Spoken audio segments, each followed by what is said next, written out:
Imagine moving into a new home, hoping for a fresh start, only for it to become the stage for a waking nightmare. This is exactly what happened to Peggy Hodgson and her 4 children in August 1977. They moved into a modest house in Enfield, London, and life was perfectly ordinary, until one terrifying night. It started with a simple, strange knocking from the children's bedroom walls. Peggy dismissed it as a prank, maybe the kids playing around. But then she watched in horror as a heavy chest of drawers slid across the floor all by itself. She tried to push the massive piece of furniture back, but it was like fighting an invisible, immovable force. That single, impossible moment was the beginning of an 18-month ordeal that would become one of the most famous and terrifying paranormal cases in history. The Enfield Poltergeist. The haunting seemed to fixate on the 2 daughters, 11-year-old Janet and 13-year-old Margaret. Their childhood home transformed into a house of horrors. Toys would suddenly launch themselves across the room. Beds would shake so violently it felt like an earthquake. The nightly knocking became a constant rhythmic torment. Fearing for her children's safety, a desperate Peggy called the police. The officers who arrived were expecting to deal with teenage mischief, but what they witnessed defied all rational explanation. In front of everyone, a chair lifted off the floor and slid across the room.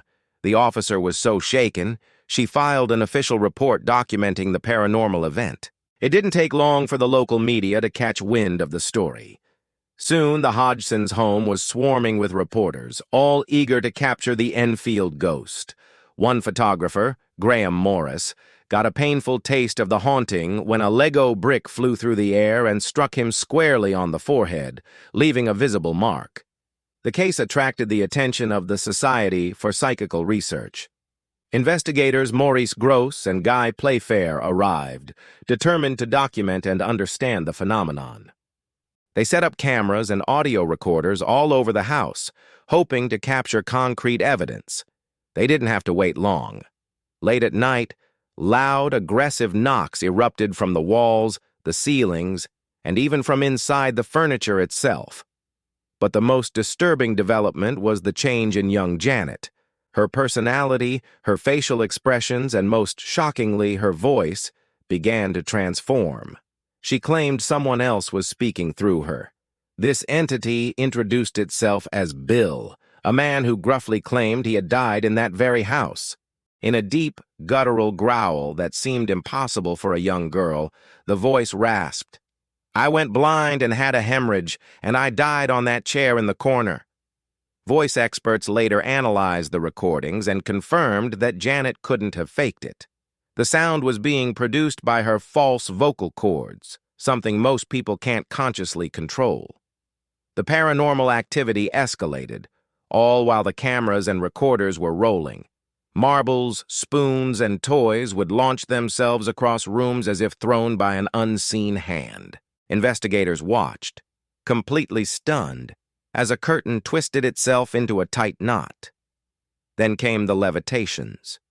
One night, Janet was allegedly thrown from her bed by an invisible force, her screams echoing through the house.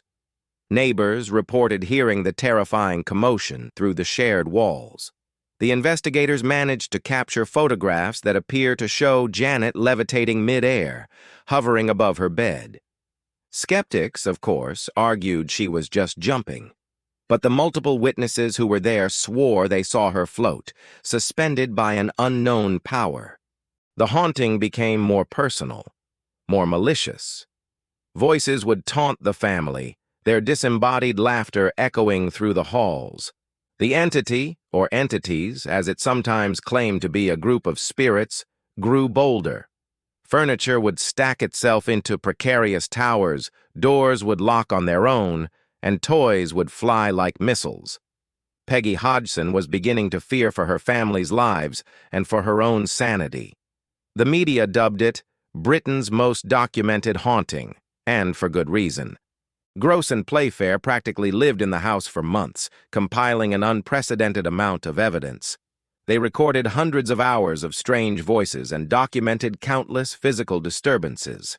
On one chilling audio tape, you can hear Bill's voice continuing to speak through Janet even as she takes a sip of water, a feat that should be physically impossible.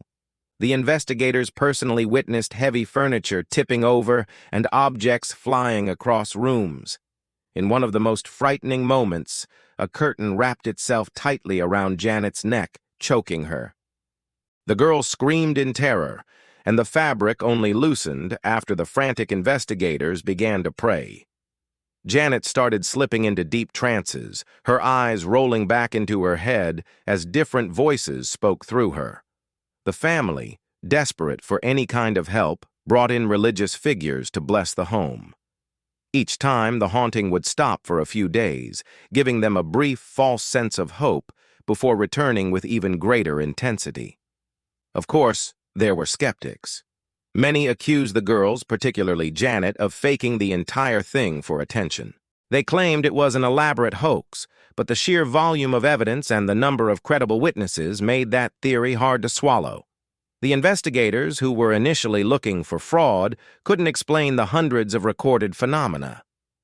It wasn't just them. Police officers, reporters, and neighbors all confirmed witnessing inexplicable activity. In one instance, a heavy sofa lifted completely off the ground in a room with 5 witnesses.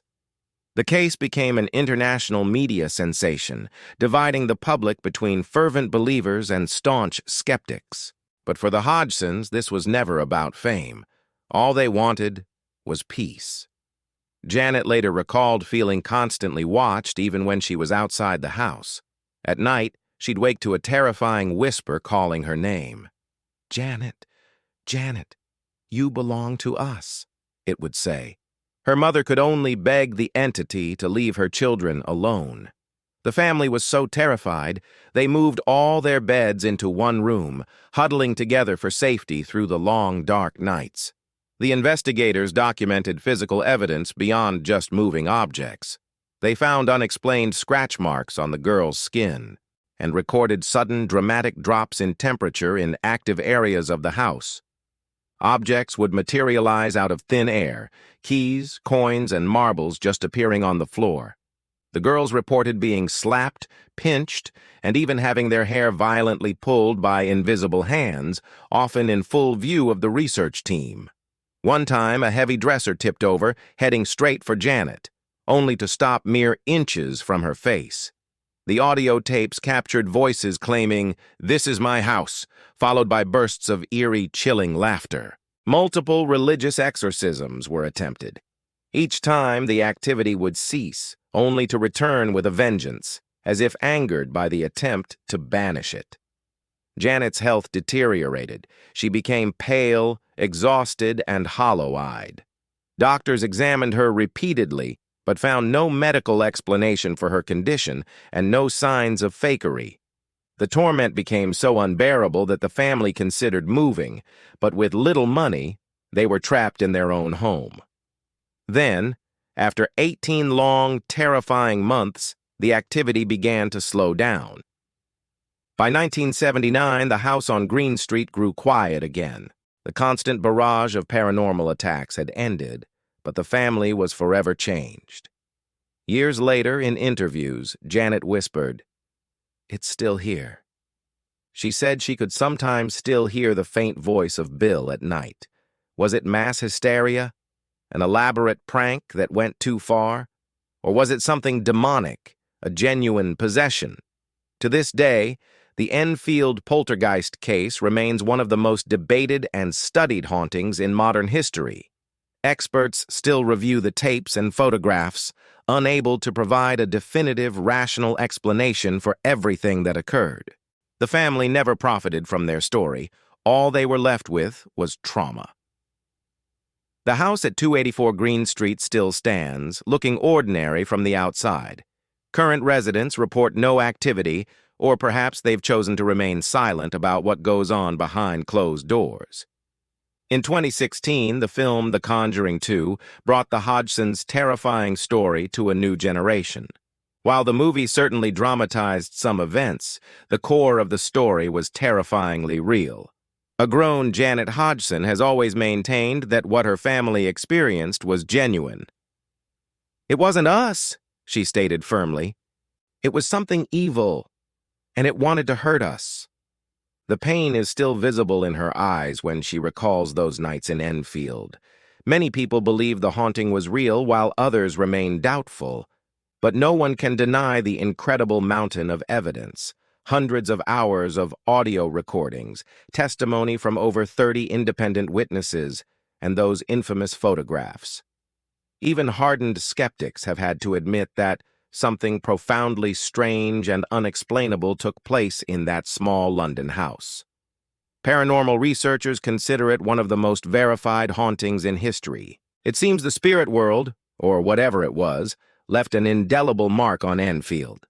Decades later, the story still chills the hearts of those who hear it, and some locals whisper that if you're brave enough to walk past that house late at night and knock 3 times on the door, something might just knock back. Thanks for watching. If you found this story as fascinating and unsettling as I did, make sure to hit that like button and subscribe for more deep dives into the world's greatest mysteries.